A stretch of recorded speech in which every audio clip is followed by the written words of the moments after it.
ఇప్పుడే ఒక వీడియో చూశాను.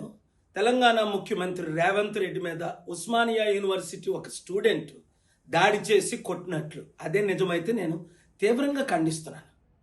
కానీ ఇక్కడ ఇష్యూ ఏంటంటే ప్రజలు ఎందుకు రెచ్చిపోయి ఉన్నారు? 60 లక్షల మంది నిరుద్యోగులు ఎందుకు రెచ్చిపోయి ఉన్నారు?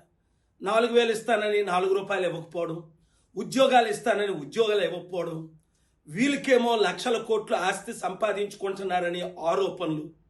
అప్పుడు ఆయన మీద, ఇప్పుడు ఈయన మీద, ఈయన కుటుంబ సభ్యుల మీద. అందుకే ఎంతో ప్రేమతో, గౌరవంతో ముఖ్యమంత్రి గారిని నేను 7 సార్లు కలవడం జరిగింది. గంటలు మేము కూర్చొని డిస్కస్ చేశాం. ఒక సమిట్ పెడితే 1,00,000 కోట్లు వస్తుంది, 1,00,000 కోట్లు డొనేషన్ వస్తుంది, లక్షల కోట్లు ఇన్వెస్ట్మెంట్స్ వస్తాయి. ఇప్పుడు 2 సమిట్లు పెట్టారు. భారత్ సమిట్ ఏదో అప్పుడు, ఇప్పుడు ఏదో ఫ్యూచర్ సిటీ. ఏమైనా డబ్బులు వచ్చాయా? ట్రంప్ సంస్థ విలువే 900 కోట్లు, వాళ్ళేమో 1,00,000 కోట్లు ఇన్వెస్ట్మెంట్ చేస్తారట. ఇది ఎంత జోకు? వాళ్ళకి 2023-24లో 600 కోట్లు లాస్ వచ్చి ట్రంప్ మీడియా సంస్థను మూసేయడానికి సిద్ధపడితే ఒక రిపబ్లికన్ బిలియనేరు కొంతమంది కాపాడారు.